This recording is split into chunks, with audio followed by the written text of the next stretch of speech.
नमस्कार विद्यार्थी मित्रांनो, स्वागत आहे तुमचं सर्वांचं नर्सिंग ट्युटोरियल आपल्या चॅनलवरती. तर आज आपण बघणार आहोत GNM फर्स्ट इयरचा बायोसायन्स सब्जेक्ट पेपर फर्स्ट. तर यामध्ये आपण 15 मार्काचा क्वेश्चन आज बघणार आहोत अवघ्या 3 मिनिटांमध्ये. तर चला तर व्हिडिओला सुरुवात करूया. सर्वप्रथम पहिली रिकामी जागा बघू शकता तुम्ही.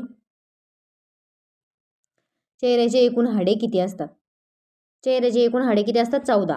हे पाठ करायचे आपल्या कवटीचे किंवा सॉरी कवटीचे वेगळे, चेहऱ्याचे वेगळे म्हणजे फेशियल बोन किती असतात आपल्या? 14 असतात. तर CSF द्रवाची निर्मिती कुठे होते? जास्तीत जास्त आपली CSF जे असतं ते फ्लुइड असतं किंवा ते द्रव असतं त्याची निर्मिती कुठे होते? तर कोरॉइड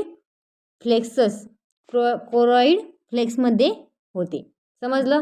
त्यानंतर थर्डमध्ये बघा, गर्भाशयाचा मायोमेट्रियम हा तर सर्वात जाड असतो. तर कोणता? आपले किती थर आहे? 3 थर आहे. पेरिमेट्रियम, मायोमेट्रियम, एंडोमेट्रियम. तर मायोमेट्रियम हा सर्वात जाड असतो.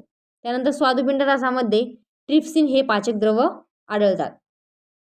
तर हे पण तुम्ही बघू शकता. त्यानंतर येतं श्वसन केंद्र हे लंब मज्जामध्ये असते. खूप सोप्या पद्धतीने समजून सांगितलेले आणि एकदम राईट आन्सर आहे. तर सर्वांनी चांगल्या प्रकारे पाठ करायचे जेणेकरून तुमचे 15 मार्क फिक्स होऊन जाईल.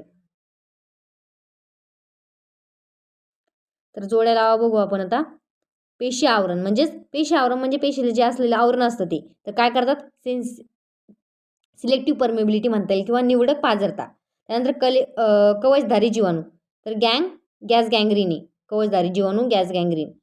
फ्लुरा सिरस मेम्ब्रेने. त्यानंतर फोरामेन मॅग्नम म्हणजे ऑक्सिब्यूट बोन असतं आपल्या स्कलचं.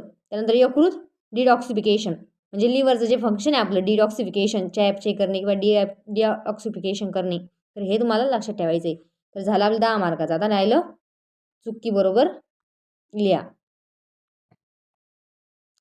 श्वसनाच्या प्रत्येक चक्राचा सर्वसाधारण टाईल व्हॉल्यूम 100 मिली असतो. तर किती असतो? 100 मिली असतो का? नाही. मग हे चूक आहे. किती आहे? 400 ते 500 मिली असतो.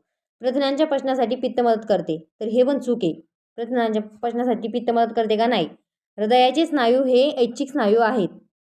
ऐच्छिक स्नायू आहे का? नाही. ऐच्छिक असते आपल्या मनाने आपण म्हणलं असं हार्टला थांबून घे, तर ते थांबतं का आपल्या मनाचं ऐकतं? ते नाही. मग ते अनैच्छिक स्नायू आहे. कळलं?